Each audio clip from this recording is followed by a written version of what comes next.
Boa noite a todos. Sejamos todos bem-vindos, nossos irmãos encarnados e irmãos desencarnados. E em nome de Jesus, nós nos reunimos mais uma vez para esse momento de aprendizado, buscando um pouco mais de conhecimento, para que possamos caminhar de uma maneira mais suave. Como sempre, iniciamos com a leitura, hoje do livro Caminho, Verdade e Vida, que traz como título Guardai-vos. Estes, porém, dizem mal do que ignoram, e naquilo que naturalmente conhecem, como animais irracionais, se corrompem. Essa citação é de Judas, está no versículo 10, e traz o seguinte comentário: em todos os lugares encontramos pessoas sempre dispostas ao comentário desairoso e ingrato relativamente ao que não sabem. Algumas levianas e inconstantes não dominam os movimentos da vida, permanecendo subjugadas pela própria inconsciência. E são essas justamente aquelas que, em suas manifestações instintivas, se portam no que sabem como irracionais. Sua ação particular costuma corromper os assuntos mais sagrados, insultar as intenções mais generosas e ridicularizar os feitos mais nobres. Guardai-vos das atitudes dos murmuradores irresponsáveis. Concedeu-nos o Cristo a luz do Evangelho, para que nossa análise não esteja fria e obscura. O conhecimento com Jesus é a claridade transformadora da vida, conferindo-nos o dom de entender a mensagem viva de cada ser e a significação de cada coisa no caminho infinito. Somente os que ajuizam acerca da ignorância própria, respeitando o domínio das circunstâncias que desconhecem, são capazes de produzir frutos de perfeição com as dádivas de Deus que já possuem. Então, que possamos ser vigilantes e procurarmos nos enquadrar dentro das nossas necessidades, respeitando principalmente aquilo que não conhecemos, buscando conhecer, porque através do conhecimento nós conseguimos nos libertar. Como deixou dito Jesus, conheça a verdade e a verdade vos libertará. Então é preciso a gente buscar o conhecimento através do estudo, através daqueles irmãos que estão dispostos a nos orientar e respeitar a opinião de todos, mesmo que seja correta ou não. Podemos até não partilhar daquilo ali, mas cada um responde pelos seus atos, pela a sua mente, pela sua cabeça, pela sua vontade. Então precisamos respeitar. Se temos condições de orientar com tranquilidade, vamos orientar. Se o irmão não aceita orientação, paciência, não vamos exagerar e tornar a coisa pior do que já se encontra. Então que busquemos a paz, o conhecimento, e dessa forma, cada dia que passa, a gente consegue muito mais agarinhar amigos e proteção divina. Gostaria que Neto fizesse a prece para continuarmos a reunião.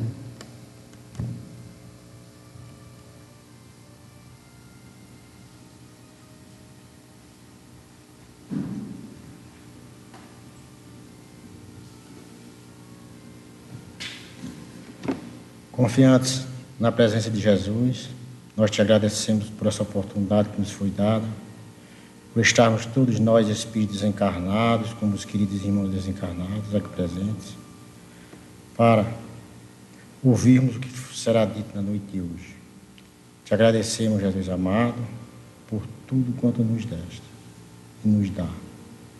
Te pedimos para que nos dê sabedoria divina, nos dê saúde, fé e esperança, para que possamos vivenciarmos a tua paz. E que os bons irmãos de luz ajudem a nossa irmã palestrante, que irá proferir a sua palestra na noite de hoje, que tudo transcorra como Jesus quer, e não como nós queremos. Que assim seja.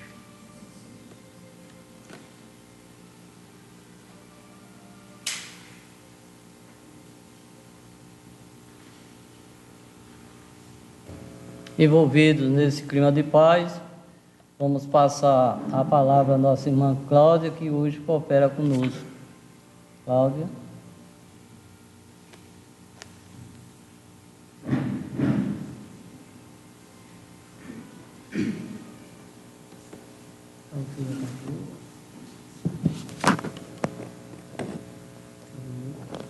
Acho que dá para captar aqui, né?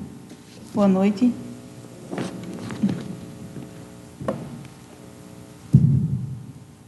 Espero que consiga captar minha voz.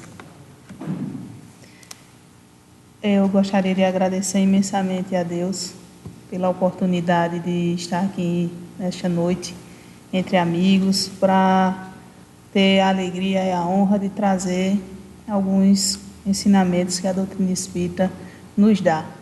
E a oportunidade também que nos foi dada pelo convite que a casa nos fez para que aqui estivéssemos nessa noite, né? E eu tenho meio que uma época que eu venho aqui, a época das minhas férias, né?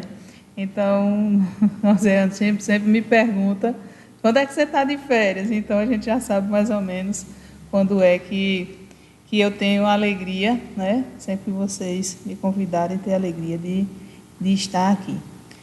Escolhi para a noite de hoje as reflexões sobre o item 5 do capítulo 16º do Evangelho segundo o Espiritismo, o capítulo Não se pode servir a Deus e a Mamon, a parábola do mal rico. E para iniciar eu gostaria de fazer a leitura, porque muitas vezes a gente nem lembra qual é a parábola, para a gente começar as reflexões desta noite. Parábola do mal rico. Havia um homem rico que se vestia de púrpura e de linho, e que se tratava magnificamente todos os dias. Havia também um pobre, chamado Lázaro, estendido à sua porta, todo coberto de úlceras, que quisera se saciar com as migalhas que caíam da mesa do rico.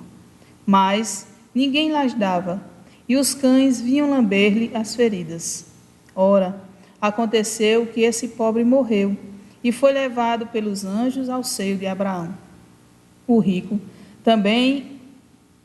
morreu também, e teve o inferno por sepulcro.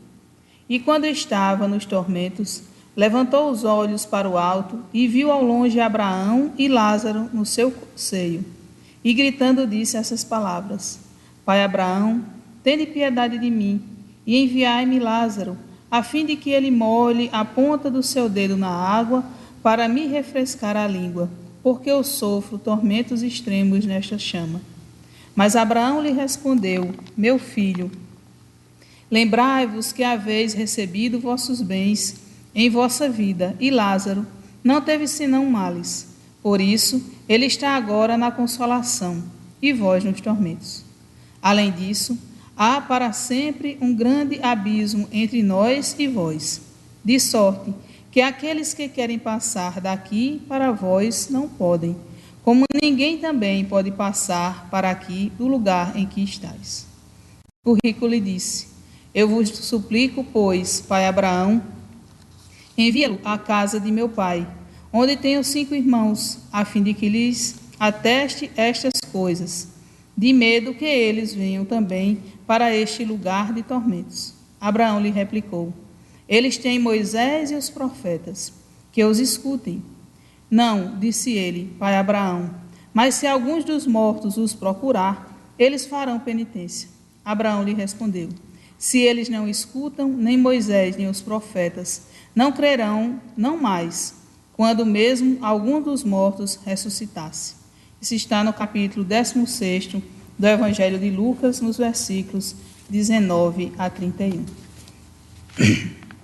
Essa passagem é colocada no capítulo 16 do Evangelho, e é interessante a sequência que Kardec usa para compilar, para organizar o Evangelho segundo o Espiritismo, porque não se pode servir a Deus e a Mamon, vem exatamente depois de fora da caridade não há salvação. Porque é o lema principal do Espiritismo, que nós não podemos nos iluminar a nós mesmos, nós não vamos chegar à perfeição, ao qual estamos fadados, até o momento em que nos dispusermos a ser caridosos, ou seja, sair de nós mesmos, nos entregar ao outro, numa forma de amor ao próximo, numa forma de fazer o bem ao outro, numa forma de não pensar somente em si, em que o mundo não gire apenas ao nosso redor. É algo que tira totalmente essa visão egoísta, o fora da caridade não há salvação. Apesar de nós espíritas sabermos que ninguém aqui precisa ser salvo, porque nós não precisamos ser salvos, ninguém está perdido, Jesus já nos conclamava que nenhuma das ovelhas que meu Pai me confiou se perderá. Então nenhum de nós está perdido, ninguém daqui precisa ser salvo, tirado do precipício, porque isso nós fazemos por nós mesmos. A responsabilidade é nossa. Nós recebemos ajuda, mas o frio está acabando comigo. Eu sou extremamente alérgica, só preciso esfriar um pouquinho e eu fico assim, me perdoem. Voltando antes da tosse, que nós não precisamos dessa salvação, as pessoas nos ajudam, mas essa construção é íntima, porque senão não teríamos mérito, e Deus sabe disso. Então é um processo, é um trabalho. Daí a diferença tão grande que nós achamos da doutrina espírita para algumas outras filosofias religiosas, porque ela não prega que os outros vão fazer o seu trabalho, que por mais que as pessoas nos amem, não nos vão carregar nas costas. Esse é um trabalho nosso, e que o mérito tem que ser nosso. Quem quiser vir após mim, negue-se a si mesmo, tome sua cruz e siga-me. Jesus nos conclama ao serviço, e Kardec corrobora com isso quando não nos diz que fora do Espiritismo não há salvação. Ele não disse isso, em nenhum momento. Porque existem inúmeras pessoas que são espíritas mesmo sem estar dentro da casa espírita, seguindo uma ou outra filosofia religiosa, ou mesmo sem nenhuma religião, porque cumprem os princípios de amor ao próximo.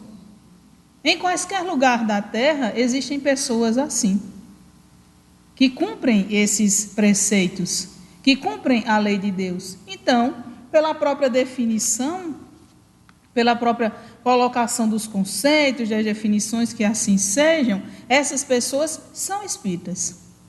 E essas pessoas, mesmo que não dita elas, fazem o caminho de que, fora da caridade, não existe iluminação de si mesmo, não existe o percorrer o caminho para a perfeição, não existe esse caminho qual todos nós vamos trilhar um dia, mais cedo ou mais tarde nós vamos trilhar. E aí, nesse momento em que ele nos prega esse desprendimento e essa pedra fundamental, vem depois no capítulo 16 mostrar que quando a gente faz a escolha de servir a Deus, a gente não pode servir a Mamon. Não se pode servir a dois senhores, porque você vai desagradar um. É isso que ele está nos dizendo. Não tem como fazer isso. É como popularmente as pessoas diziam, né? Quando alguém quer alguma coisa, acende uma vela para Deus e a outra para o diabo. Como a gente não acredita no diabo e tampouco acredita nas velas, só quando falta energia, aí, elas são muito úteis, não é verdade? A gente entende que não funciona. E não adianta a vida voltada para essa dubiedade, essa dicotomia. Não, eu estou aqui, né, no centro hoje, mas quando eu saio daqui, eu vivo uma vida extremamente e puramente materialista, como se ser espírita e servir a Deus fosse aqui dentro. E lá fora, isso não faz parte da minha identidade. Ou muitas vezes, apesar de nós estarmos dentro da casa espírita, ter uma visão materialista das coisas. Porque tem muita gente, infelizmente, que tem essa visão. Por exemplo, nós temos uma visão muito materialista do que é riqueza e do que é pobreza. Muito. E nós vivemos isso no dia a dia. Nós temos, querendo ou não, um movimento espírita que muitas pessoas dizem que é elitizado. E que muitas pessoas, inclusive, gostam, me desculpem a franqueza, mas que seja assim. Como se isso fosse importante. Quando a doutrina espírita vem nos pregar a essência do amor ao outro, o acolhimento, o atendimento. Quando a doutrina espírita vem nos esclarecer que nós reencarnamos em posições distintas, porque precisamos aprender nas variadas situações da vida humana. São experiências que agora nós nos encontramos em um momento de dificuldade financeira e no outro nós podemos estar abastados, ou vice-versa. Quando aqui nós temos um problema físico e mais tarde nós temos o corpo perfeito, quando aqui nós reencarnamos como homem e mais tarde nós reencarnamos como mulher, porque são necessidades de aprimoramento. Então essa visão tão presa à materialidade neste momento, vai de encontro a um princípio básico da doutrina espírita, que é a reencarnação. Há outro princípio, que é a evolução contínua do espírito. Então, nós temos essa ciência, e conhecedores dessa ciência, nós temos uma visão diferenciada do que é pobreza e riqueza. E que se nós temos a riqueza física, nós temos o direito de usufruir dela. Na questão 711 do Livro dos Espíritos, Kardec pergunta se o uso dos bens da terra é direito de todos os homens.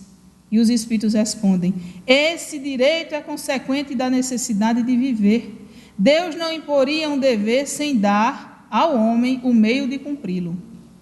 Nós temos os bens que o mundo nos ofereceu. Interessante, conversando um dia desses com os meus filhos, e eles falando alguma coisa a respeito do valor das coisas, eu disse: as melhores coisas da vida são gratuitas. As coisas que mais nos dão vida são gratuitas.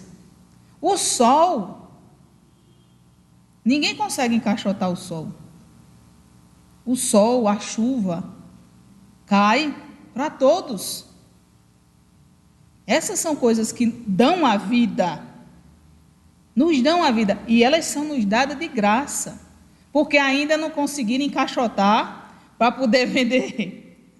A água, em verdade, é nos dada de graça, mas pelas necessidades, né, que nós temos, e aí de que chega às nossas casas, alguém foi e fez isso e tal, e a gente sabe, ninguém aqui é tolo, de dizer, não, teria, né, que ser dado. Então tem todo um trabalho e precisa ser pago. Mas a fonte da vida nossa é nos dada de graça. Deus nos deu nos mostrando que isso acontece.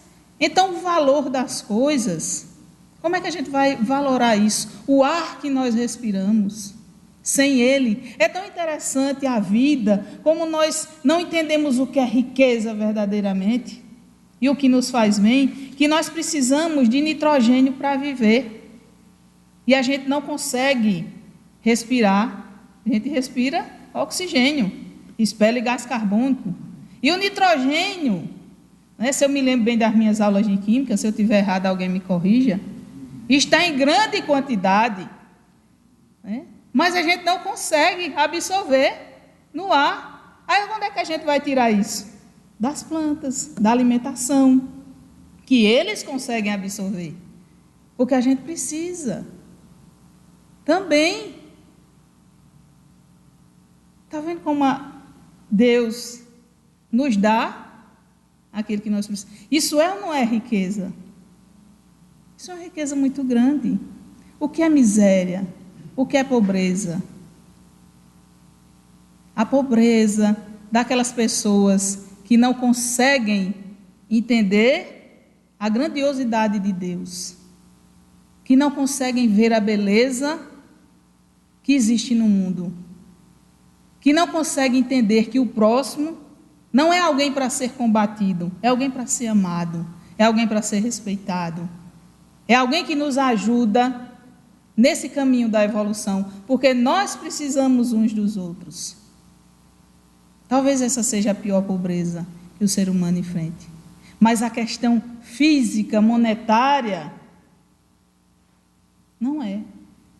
E nós temos esse direito de ter as coisas no mundo e usufruir delas, senão Deus não nos teria dado essa oportunidade. Eu tenho, posso usar? Posso. Eu posso comprar uma passagem para Paris? Pode, vá. Né? Eu vejo tão interessante, o povo assim, adora, né? É muito sonho de consumo de muita gente. E tal, aquele negócio e tal, porque tem a mística, né? Quem já foi é lindo. Que bom que é lindo. Se você pode, qual é o problema? Ninguém vai para o umbral porque foi para Paris. Dependendo do que fez para ir para Paris, aí é outra coisa. Né? Dependendo, ou do que fez lá, aí é outra coisa. Mas só porque viajou para aproveitar, por favor. Aí é alguém que não entende a doutrina espírita. Então é outra coisa.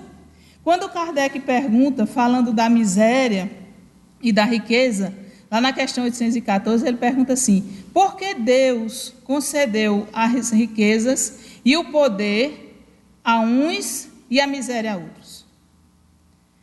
Para experimentá-los de modos diferentes. Além disso, como sabeis, essas provas foram escolhidas pelos próprios espíritos, que nelas, entretanto, sucumbem com frequência.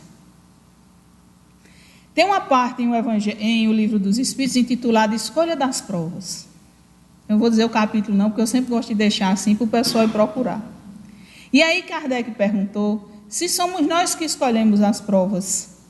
Os Espíritos dizem que sim. Ele diz, mas já que somos nós que escolhemos, por que a gente não escolhe o que é mais fácil? Aí ele diz, não pareceria mais lógico? Ele diz, mais lógico para você que está aí encarnado, que está nublado pela materialidade. Para o espírito, não. Porque ele sabe exatamente aquilo que ele precisa. Aí o camarada diz assim, eu escolhi ser pobre, escolheu. Escolheu. Pelas suas atitudes, pelas suas necessidades, escolheu. Eu escolhi ser rico, escolheu. Então somos nós que escolhemos. Pela nossa atitude, estás reclamando?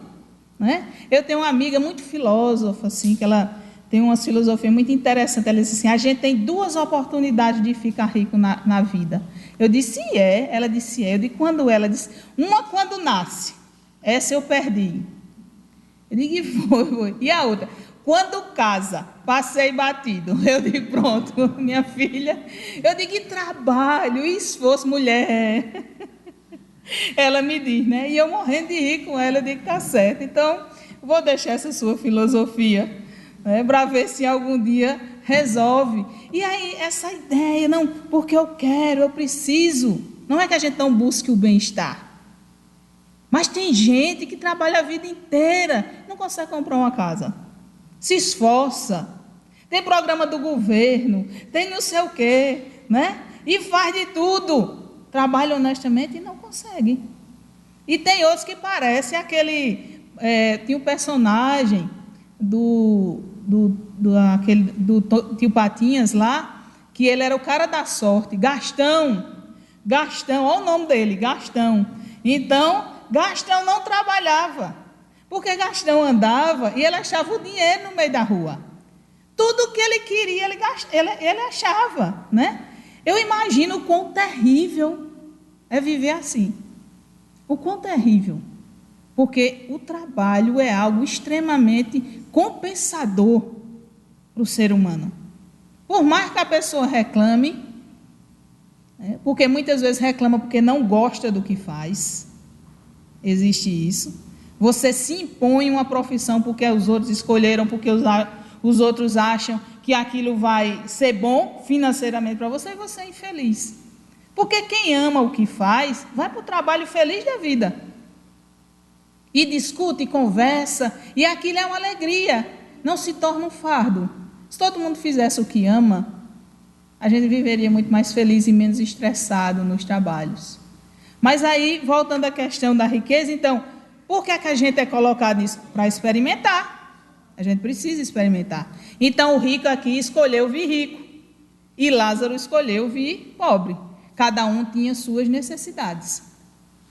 E na questão 815, ele pergunta assim: qual das duas provas é mais terrível para o homem? O da desgraça, o da miséria ou da riqueza? Eu vou responder, não vou perguntar a ninguém não. Aliás, eu vou ler, né, a resposta. São-no tanto uma quanto outra. A miséria provoca as queixas contra a providência. A riqueza incita a todos os excessos. Então não adianta dizer, porque eu nasci rico, né? Porque tem muita gente assim, então, porque é interessante, né? Esse capítulo do Evangelho, ele começa falando do rico, salvação do rico, avareza e tal. Aí você diz assim: quem veio rico está frito. Porque colocaram ele num lugar que ele não sai. Isso não é verdade. Lá na frente, nesse capítulo 16, os Espíritos vêm nos dizer que se a gente pensar assim, está achando que Deus nos deu uma prova que a gente não pode cumprir. Então Deus seria injusto. Eu vou dar a riqueza a Cláudia e ela vai necessariamente sucumbir. Nem todo mundo que é rico sucumbe à riqueza. Como nem todo mundo que é pobre supera a pobreza. Então isso não é verdade, isso é uma prova. É uma mais difícil do que a outra os Espíritos dizem que não. Porque em uma você tem a capacidade de viver reclamando. Que é isso que muitas vezes acontece. Se queixar, eu me queixo porque eu não tenho, muitas vezes, aquilo de que eu não necessito.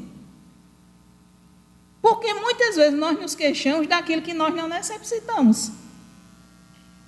Nós não necessitamos ter 5.000 pares de sapato. Nós não necessitamos ter 500 calças. Mas tem gente que vive para isso. E se não consegue, sofre e reclama da divindade. Então o problema não está na prova, está nele. Porque não consegue viver assim. A gente quer o telefone da última geração. Que se eu pegar o da última geração, como eu sou de outra geração, eu não vou saber usar. É terrível, porque eu pego aquele negócio e digo, para que serve tanto aplicativo? Se eu não sei usar, a menina faz, mãe, eu digo, eu tenho que fazer um outro curso de universidade para aprender a usar o celular. Só que quando eu terminar, ele já vai estar lá na frente, eu não vou pegar mais nada. Mais ou menos assim. E, sinceramente, não é que eu esteja velha, não, é porque eu não vejo a necessidade. Sem falar que as letras são muito pequenas, então, para mim, fica mais difícil ainda. Depois dos 40, né? A gente precisa de um certo cuidado a mais com a visão. Então, aquele negócio difícil para mim. Eu não estou dizendo que quem possa e quem entenda não tenha. Eu estou dizendo que isso não tem que virar uma necessidade. Eu não tenho necessidade de mudar de carro todos os anos, ou de 6 em 6 meses, quando aquele tipo de carro que eu gosto sai um lançamento novo. Porque eles vão e mudam um acessório, 2 acessórios, muda a lanterna traseira, aí o novo tal, o novo modelo. Ou então muda só o bico do carro, aí mudou o nome do carro. E a gente cria a necessidade de ter. Por quê? Por que a gente cria essa necessidade? A gente precisa. Tem gente que é feliz andando de Fusca até hoje. Eu tenho uma amiga que ela disse que o filho dela acha, quando ela tem um Fusca, e ela disse que quando tem que trocar de carro com ele, porque o Fusca não aguenta certas coisas, né? Para ela viajar e tal. Ela faz assim, filho, eu fico com o teu carro, e ele fica de boa. Ele adora, ele acha estiloso andar de Fusca. Se acha o máximo. E eu acho isso o máximo. De você não ter que mostrar, porque geralmente Não é por que essa satisfação? Será porque a gente precisa mesmo daquilo ou porque a gente quer mostrar aos outros que a gente tem? A gente tem que se perguntar qual é essa necessidade de ter. Na questão 926 do Livro dos Espíritos, Kardec pergunta aos espíritos se a sociedade, criando para si novas necessidades, não criaria também novos motivos de sofrimento? E eles nos dizem que, invariavelmente, nós somos os artífices da nossa própria tristeza, da nossa própria infelicidade, porque nós criamos necessidades que nós não temos. Mais rico é aquele que tem menos necessidades. É como eles encerram a resposta. Quanto menos a gente precisa das coisas, isso é falta de ambição, de querer o bem-estar. Será?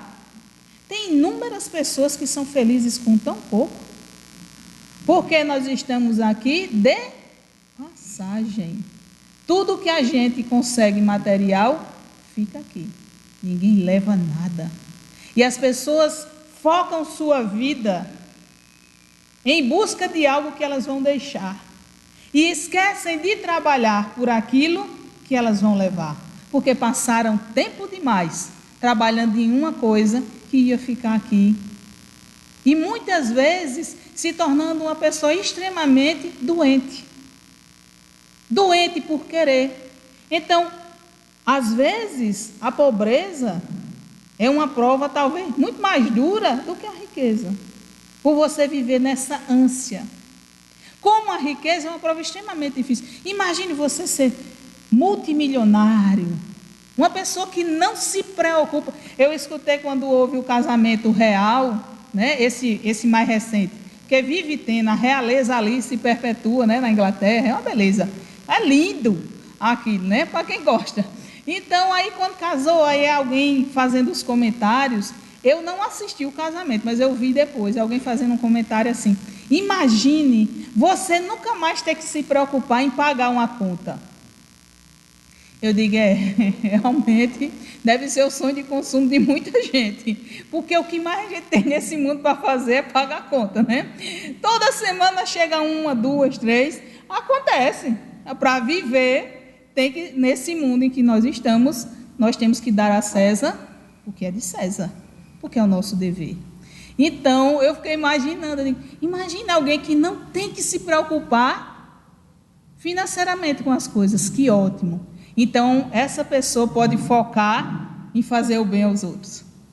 Seria tão interessante de você ter isso. E eu fico imaginando o que é difícil para essas pessoas que têm muito. Eu, quando era adolescente, e aí eu era assim, eu costumo dizer que eu era muito marrenta. Deve ser por causa do tamanho, né? A gente tenta compensar, né, com alguma coisa. Então, assim, muito... aquela arrogância juvenil, né? Aquela coisa assim, bem, sei de tudo. E aí o pessoal falando dessa coisa de riqueza, não sei o quê. Eu tinha uns amigos na escola que andavam de carro, os meninos dirigiam com 15 anos. Então, assim, totalmente dentro da lei, né? Mas beleza, tinha dinheiro, então eles não podiam fazer e tal, e essas coisas. E aí eu me lembro que eu falando, mas ia ser bom demais ser rico. E o sonho da gente era ter uma calculadora HP. Eu nunca tive um HP. Estou traumatizada até hoje, porque nunca tive um HP. Meus amigos tinham, não tinha não. Eu consegui emprestar da calculadora para poder fazer as contas das provas. Mas os meninos que faziam tudo, resolvia tudo. E era um HP e não sei o quê, e aquele negócio e tal, falando de riqueza, e eu já estava por aqui. Aí o povo falando, mas é muito bom ser rica, depois eu prefiro ser pobre. Aí a menina disse, só sendo tu mesmo, depois eu prefiro, porque eu sei quem que gosta de mim, gosta pelo que eu sou, e não pelo que eu tenho. Aí a galera assim, meio que, mas sempre tem o rebelde, que rebate, não sei o quê, mas teve muita gente que ficou. E apesar da arrogância de ter dito isso, mas é muito triste você não saber se alguém gosta de você pelo que você é, por aquelas vantagens que você pode proporcionar a eles. É muito difícil. Às vezes a gente vive julgando as pessoas que são ricas, que são famosas. Fulano é um snob, fulano é isso, fulano que... A gente nem conhece. nem sabe quem lhe cerca e o quanto é difícil a posição que ele se encontra. Nós somos pouco misericordiosos com os outros. Nós julgamos demais, sem saber a situação que a pessoa se encontra. Porque fulano é rico, ele é feliz e ele está bem? A gente não sabe. Há uma prova no nosso mundo de que isso não é uma verdade. Isso não é uma assertiva. Nem quem é jovem, nem quem é bonito, nem quem é rico, nem quem é famoso é necessariamente feliz. Você pode ser pobre, feio, e bem com a vida. Feliz. Feliz. A gente tem provas inúmeras disso. A grande questão não é onde nós estamos colocados, mas o que nós fazemos dessa posição em que nós nos encontramos. Essa é a grande questão. Porque aqui nós temos um rico e um pobre, em circunstâncias diferentes. Mas todos nós somos criados iguais, simples e ignorantes, fadados à perfeição, todos nós. E um dia chegaremos lá. Então, nesse momento, eles estavam em posições diferentes. O que o rico fez da oportunidade da riqueza e o que o pobre fez da oportunidade dessa miséria, dessa pobreza. Isso é o que importa. Isso é o que importa. Então, nós temos um rico que vivia como muitos ricos. Alguém que via unicamente a si mesmo. Ele não estava preocupado com nada. Tinha alguém passando fome na porta da casa dele e ele não fez absolutamente nada. Porque muitas pessoas não acham que isso seja necessário. Ele não vai ser preso por isso. Muitas vezes ele não vai ser criticado por isso. Porque as pessoas elogiam algo que deveria ser natural. Por exemplo, alguém que muito tem, que muito dê. Deveria ser natural, porque nós recebemos, como usufrutuário que somos, dos bens que a divindade nos empresta, também para dividi-los. E não para assambarcar tudo e viver egoisticamente. Esse rico vivia egoisticamente. Ele estava ligado às coisas que é mesmo neste mundo, em que nem todo mundo, a grande maioria não é rico, vive ligado, que é a materialidade. A vida dele era para isso. Porque aí você se esquece do resto. Esquece da essência. Porque tudo brilha ao seu redor. Deve ser uma prova realmente muito difícil. Os Espíritos nos dizem que, por exemplo, a prova da riqueza, a prova da beleza, são duas provas que mexem talvez com o pior que existe dentro de nós, ainda. Com o nosso egoísmo e com o nosso orgulho. Você ser belo é uma riqueza. Dessa beleza que chama a atenção, que quando você passa, olha, existem pessoas assim, que fisicamente, o que é mais a gente vê hoje? É o culto dessa beleza, de uma beleza externa. Eu estava, antes de sair para cá, a televisão estava ligada no jornal, minha sogra estava assistindo, e estava vendo a reportagem de uma mulher que faleceu porque foi procurar, não sei se vocês viram, um médico esteticista aí, não sei, cirurgião. Eu não vi todos os fatos, mas eu só estou relatando aqui por cima, porque ela era muito vaidosa e ela foi para ele para fazer, não sei o que foi, eu não prestei atenção, mas ela foi. E como ele, não sei porquê, não sei que motivo, ele fez num lugar inapropriado e tal, ela passou mal e veio a óbito. Tinha necessidade, eu não vi a foto da mulher. Será que realmente tinha necessidade? Por quê? Porque o mundo nos chama hoje que você ser assim, desta forma belíssima, de bolinha que eu sou, desta coisinha fofa que eu me apresento hoje, você é discriminado. Eu fui comprar uma roupa um dia desse, o povo pensa que a pessoa só tem preconceito contra quem é negro, contra quem é homossexual, não sei o quê. Gordo sofre nesse mundo. É como se a gente estivesse ocupando o espaço dos outros. Gente, eu estou gordinha, todo mundo está cabendo aqui. Né? E às vezes é como se fosse um desleixo, e às vezes não é. Você tem problemas hormonais, problemas físicos, a pessoa não sabe pelo que o outro está passando. Há 100 anos atrás, eu seria Miss Brasil, porque as mulheres mais recheinhas eram tidas como as mulheres belas. Ou não era assim? Quer dizer, eu não estava 100 anos atrás, encarnada, eu acho. Mas eu vi num documentário, então a gente sabe, as modelos, vê as pinturas. Então eu fui escolher uma roupa e cheguei. E tinha assim um rapaz muito simpático, né, muito amoroso, dessas pessoas assim, chegou e disse assim: ô senhor, por favor, eu gostaria de ver essa blusa. Aí ele olhou, ele disse: eu posso até lhe mostrar, mas não vai caber na senhora, não.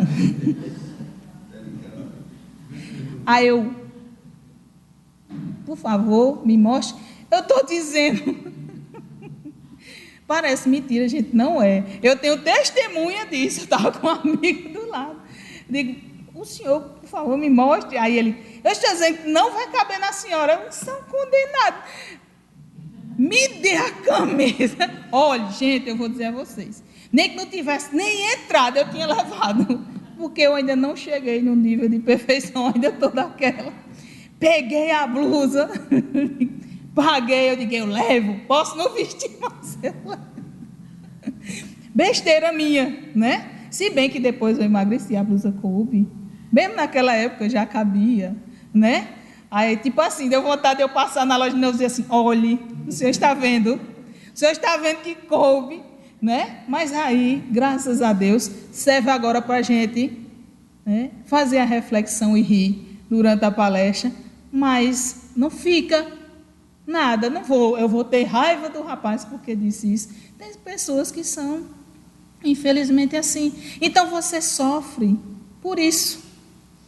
Sofre e passa também por esse momento. Então, as pessoas têm essa questão da materialidade e o corpo vai ficar assim. Vai ficar aqui. Eu digo que o meu vai dar mais trabalho para os vermezinhos comer, porque tem muito de mim. O cabo que é maguinho vai-se embora e dissolve rápido, mas o meu vai demorar mais um pouquinho. Vai ser uma festa, né? Eles vão me agradecer, porque tem muito, vai, né? Tu não está gravando isso não, né, Ivan? Pelo amor de Deus. Porque senão a pessoa olha um negócio desse na palestra e diz: essa mulher, como é que o povo chama essa mulher para conversar na casa espírita? Então, assim, essas coisas que eu fico dizendo, para levar numa boa, isso, sem esse sofrimento, porque eu não vou me colocar na posição de alguém que tem que vestir a roupa da moda, porque essa é a estação, aqui a gente está o quê? Agora no inverno. Então, a moda outono e inverno. A cor do outono e inverno. Gente, eu sou uma mulher quase daltônica em relação a cores. Eu uso as cores básicas, ou um colorido mais assim, quando eu quero. Porque a gente tem que usar o que a gente gosta, e não o que os outros dizem que você tem que usar. Senão você não vive. Então, esse rico é alguém que vive do que o mundo diz a ele que é certo. Alguém que diz que o que a matéria prega é certo. E que todo mundo aplaude. Porque você tem que escutar a música que está na moda. Não importa que a música que esteja na moda fira os nossos ouvidos, a nossa consciência e a conduta correta. Que a música que está na moda vá denegrir o ser humano. Não importa? Importa sim. Importa. Porque nem tudo que é legal é moral. E a gente tem que ter muito cuidado. Nem tudo pode. Nem tudo faz bem. Todas as coisas me são lícitas, mas nem tudo me é conveniente. Nos conclama Paulo de Tarso. Nem tudo me é conveniente. Então, essa soberba, essa vaidade, essa coisa material, de viver a futilidade do mundo, era isso que o rico vivia. Aí a gente recai em Lázaro. Ah, Lázaro foi para o seio de Abraão só porque ele era pobre? Não foi por isso. Porque assim quase todo mundo ia, né? Quase todo mundo ia. Mas não é porque ele era pobre. É porque ele passou pela sua prova resignadamente. Ele não reclamava, ele não blasfemava. Ele passou pela sua prova de uma forma digna. Essa é a diferença. É a diferença de quem sofre e sabe sofrer, não simplesmente sofre. É de quem passa pelas dores com dignidade, com honra, com perseverança, acreditando que realmente importa mais tarde. A recompensa não veio porque ele era pobre. É isso que a gente tem que entender. Como alguém que seja rico, eu fui olhar, preparando a palestra dessa noite, a lista das 5 pessoas mais ricas que faziam caridade, que doavam. E tem lá, não me pergunte, que é tudo nome de fora, eu não vou saber. Mas tem, ou as 20 pessoas muito ricas que criaram uma associação e que dão muito do que eles têm. E apesar de darem muito, eles ainda têm muito. E eles fazem isso e ajudam bilhões e bilhões à educação, à ciência, a vários tipos de entidades. Tem um deles lá, se eu não me engano, é um japonês, em que ele disse que quando ele morrer, tudo que ele tem vai ser doado. Ele não vai deixar um centavo para os filhos. Tem gente que vai dizer assim, isso é um absurdo. Pela filosofia dele, os filhos dele têm que aprender a trabalhar para se sustentar. Ele não está fazendo nada de errado, não. Porque ele deu aos filhos condições de fazer isso. Então ele acha, foi ele que ganhou, foi ele que trabalhou. Então ele vai dirigir aquilo para o bem do próximo. Tem muita gente fazendo isso. Eu assisto tênis e tem um jogador de tênis famosíssimo, logicamente riquíssimo, porque ele é excelente no que ele faz. Então assim, ele tem um bonezinho com a marca dele, tudo que vende, uma parte do que vende é doada para as instituições que ele ajuda. Já ajudou milhares de crianças na África através disso. A gente tem que aplaudir isso. No mundo de hoje nós temos. Mas naturalmente isso tem que se tornar uma coisa lógica, que tem que ser feita por todos. Porque tem muita gente que tem muito dinheiro também que não faz nada. Então a prova da riqueza pode ser bem vivida.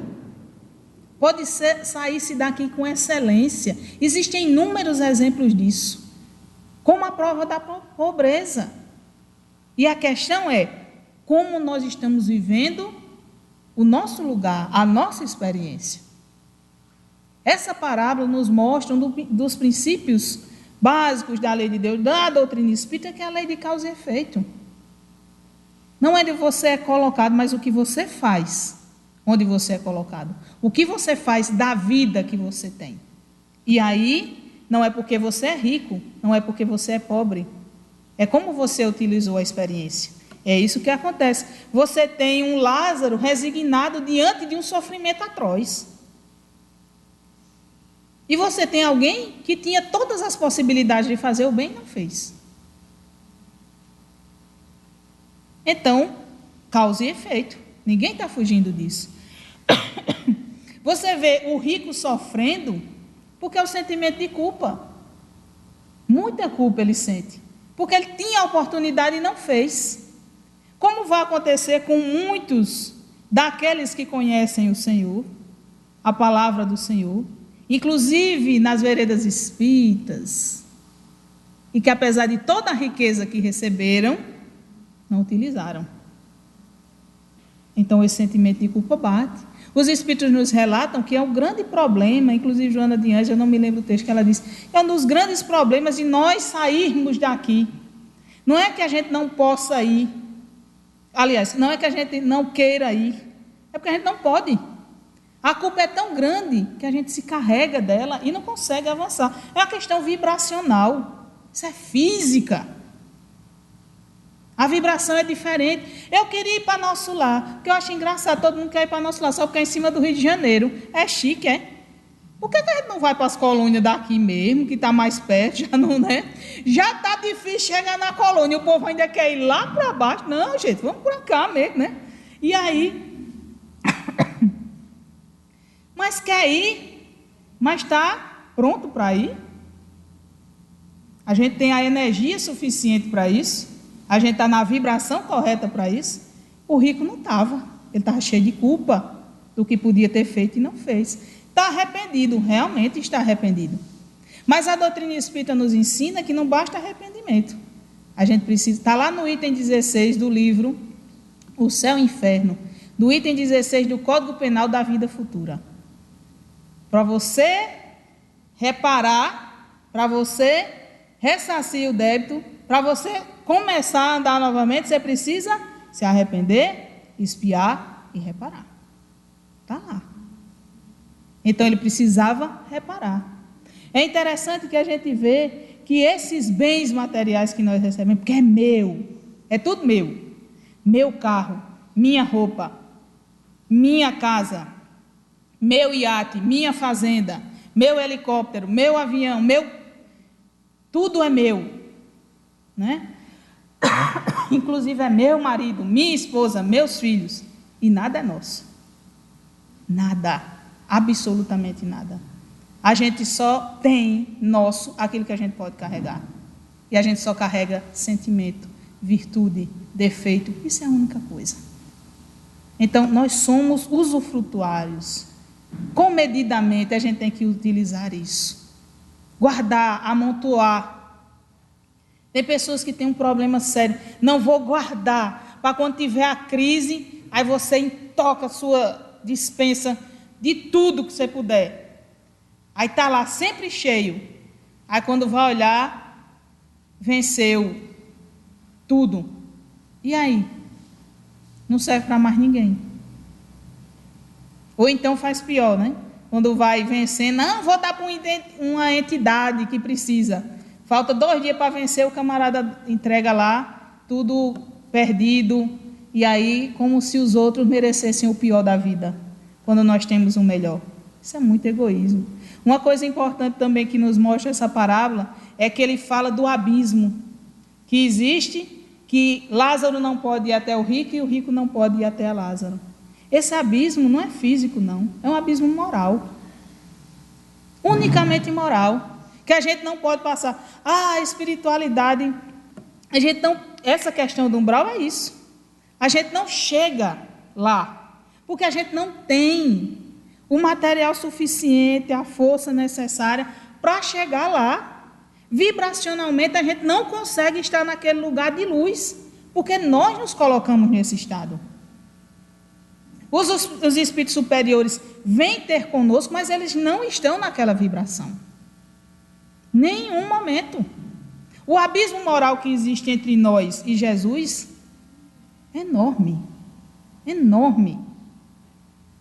Mas ele veio ter conosco, mas não era daqui.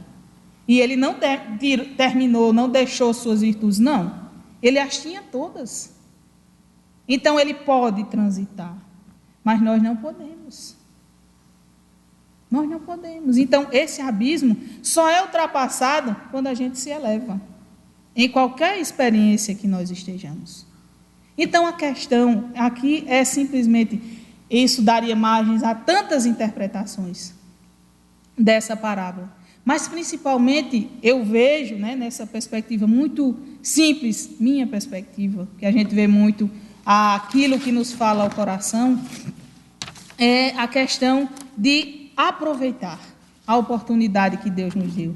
Ah, você é imensamente rico. Quer dizer que está fadado à condenação? Não. Você é pobre e vai ascender? Não.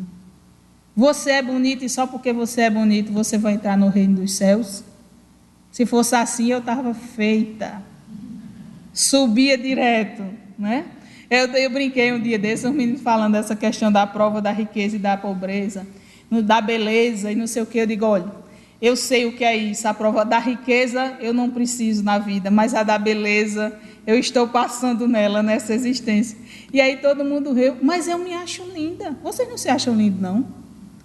Eu me olho no espelho e digo assim, que coisa fofa. Obra de Deus. Tem umas coisas várias para consertar, mas Deus acredita em mim. E eu estou na experiência, nessa. Dia desses eu reclamei alguma coisa, porque eu não sei porquê. As pessoas têm mania de fazer A dona de casa é desse tamanho, o camarada bota o armário a 2 metros. Me diga, haja escada, né? Aí eu digo, eu podia ter vindo com 1,80 m. Aí meu marido, lógico, que é sempre as pessoas que estão ao nosso lado, são mais sábias, porque nos conhecem, ele diz assim, Deus sabe o que faz. Tu com 1,50 m e pouco é desse jeito. Imagine tu com 1,80 m.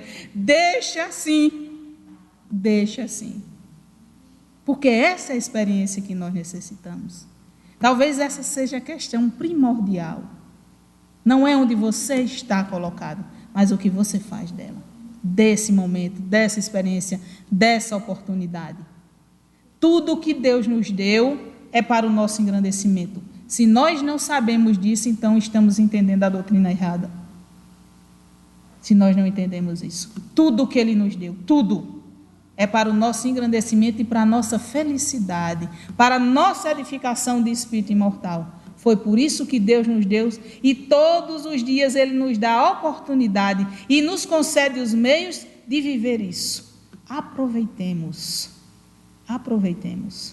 Nada nos foi dado para que nós venhamos a cair. Inclusive as tentações foram colocadas no nosso caminho para superá-las, sair triunfantes, porque nós sabemos o que realmente importa na nossa existência. O que nós vamos deixar aqui, é importante usufruir deles? Sim, é lógico que é, se temos a oportunidade. E doar muito do que nós recebemos também é importante.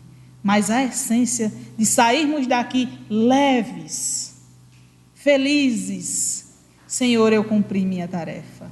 E agora posso ir ao seio de Abraão, figuradamente falando, agora eu posso ir aonde eu mereço estar, porque eu vou de mente tranquila, paz na consciência, porque eu cumpri com o meu dever, sendo pobre, sendo rico, estando no Brasil, na África ou na Europa, em qualquer lugar que eu estiver, eu saberei como me portar, porque sou filho de Deus e porque hoje eu conheço a doutrina espírita. Para encerrar as colocações, eu acho que eu já passei da hora dessa noite, eu gostaria de ler uma página que faz referência a esse item do Evangelho, no livro Vivendo o Evangelho, de André Luiz. E ele fala da riqueza solidária. Então ele nos diz: você abastece a despensa, vive com fartura, mas ainda existe o faminto. Você mora na mansão, tem todo o conforto, mas ainda existe o mendigo. Você veste roupa cara, dita moda, mas ainda existe a nudez. Você frequenta a escola, tem ensino de qualidade, mas ainda existe o analfabeto. Você tem energia, esbanja saúde, mas ainda existe o doente. Você exerce a profissão, garante o trabalho, mas ainda existe o miserável. Você tem influência, participa de decisões, mas ainda existe o excluído. Tesouro pessoal não é só dinheiro.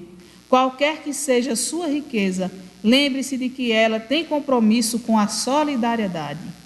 Ninguém infringe as leis do mundo por usufruir os bens adquiridos honestamente, mas fica em dívida com o código divino quando é indiferente aos apelos do bem comum. O problema do rico não é a riqueza, é ele mesmo. Então, que usemos as nossas riquezas, que nós temos, e temos muito, em benefício do nosso próximo, porque fora da caridade não há salvação. E se nós escolhemos seguir a Deus, nós não podemos estar com mamão. Que Jesus nos abençoe. Agradeço imensamente a atenção de vocês e a caridade que tiveram comigo nesta noite. Muita paz.